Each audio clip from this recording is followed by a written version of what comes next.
হিচাপে মই প্ৰথমতে বিজেপি দলৰ আমাৰ ভাৰতৰ বৰ্তমান প্ৰধানমন্ত্ৰী শ্ৰীযুত নৰেন্দ্ৰ মোদী ডাঙৰীয়াক মই ধন্যবাদ জনাইছোঁ। লগতে আমাৰ অমিত শ্বাহ ডাঙৰীয়া, নাড্ডা ডাঙৰীয়া আৰু বিশেষকৈ অসমৰ মুখ্যমন্ত্ৰী ডক্টৰ হিমন্ত বিশ্ব শৰ্মা ডাঙৰীয়াক মই ধন্যবাদ জনাইছোঁ যে এইখিনিতে মই পীযুষ হাজৰিকা ডাঙৰীয়া, জিতু গোস্বামী ডাঙৰীয়া, ৰূপক শৰ্মা ডাঙৰীয়া এখেতসকলক মই ধন্যবাদ জনাইছোঁ যে তেখেতসকলে মোক যে নগাঁও লোকসভাৰ কাৰণে টিকটটো দিছে, তাৰ বাবে মই চিৰকৃতজ্ঞ তেখেতসকলৰ ওচৰত।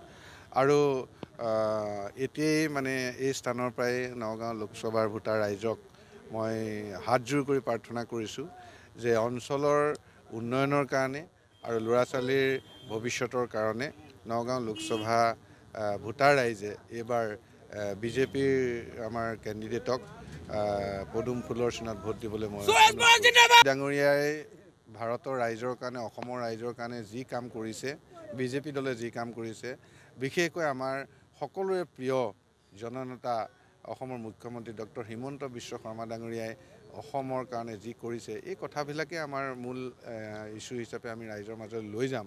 আৰু আজি আপোনালোকে দেখিছে ইয়াত এতিয়া আমি এখন সভাৰ সন্মুখতে আপোনালোকে আমাক এটা বাইট লৈছে বা আপোনালোকে আমাক সাক্ষাৎকাৰ লৈছে।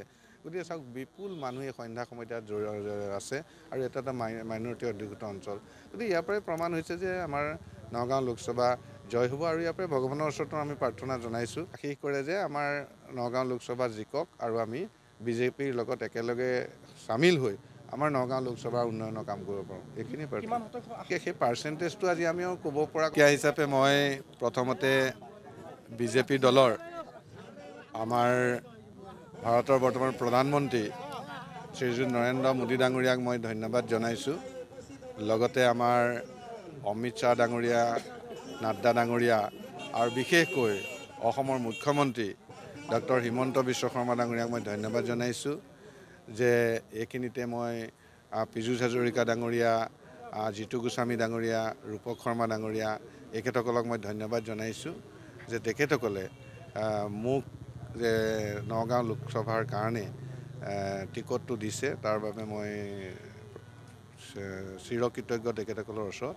আৰু এতিয়াই মানে এই স্থানৰ পৰাই নগাঁও লোকসভাৰ ভোটাৰ ৰাইজক মই হাতজোৰ কৰি প্ৰাৰ্থনা কৰিছোঁ যে অঞ্চলৰ উন্নয়নৰ কাৰণে আৰু ল'ৰা ছোৱালীৰ ভৱিষ্যতৰ কাৰণে নগাঁও লোকসভা ভোটাৰ ৰাইজে এইবাৰ বিজেপিৰ আমাৰ কেণ্ডিডেটক পদুম ফুলৰ চিনত ভোট দিবলৈ মই ডাঙৰীয়াই ভাৰতৰ ৰাইজৰ কাৰণে, অসমৰ ৰাইজৰ কাৰণে যি কাম কৰিছে, বিজেপি দলে যি কাম কৰিছে, বিশেষকৈ আমাৰ সকলোৰে প্ৰিয় জননেতা অসমৰ মুখ্যমন্ত্ৰী ডক্টৰ হিমন্ত বিশ্ব শৰ্মা ডাঙৰীয়াই অসমৰ কাৰণে যি কৰিছে, এই কথাবিলাকে আমাৰ মূল ইছ্যু হিচাপে আমি ৰাইজৰ মাজলৈ লৈ যাম।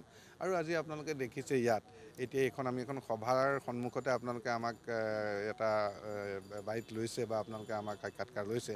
গতিকে চাওক, বিপুল মানুহে সন্ধ্যা সময়ত ইয়াত আছে আৰু এটা মাইনৰিটি অধ্যুষিত অঞ্চল। গতিকে ইয়াৰ পৰাই প্ৰমাণ হৈছে যে আমাৰ নগাঁও লোকসভা জয় হ'ব। আৰু ইয়াৰ পৰাই ভগৱানৰ ওচৰতো আমি প্ৰাৰ্থনা জনাইছোঁ, আশীষ কৰে যে আমাৰ নগাঁও লোকসভা জিকক আৰু আমি বিজেপিৰ লগত একেলগে চামিল হৈ আমাৰ নগাঁও লোকসভাৰ উন্নয়নৰ কাম কৰিব পাৰোঁ। এইখিনি সেই পাৰ্চেণ্টেজটো আজি আমিও ক'ব পৰা